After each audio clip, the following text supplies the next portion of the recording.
Mana bugun juma.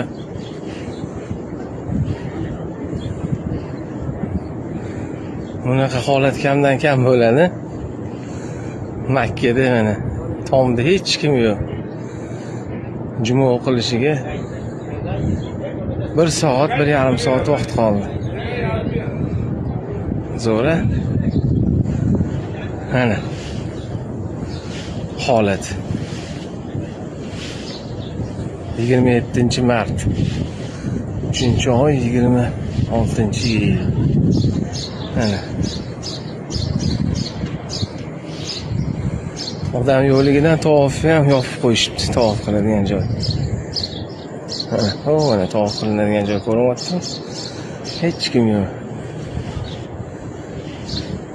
Mazza holatda xohlagan joyingga borib o'tirib, xohlagan joyingga qilsan.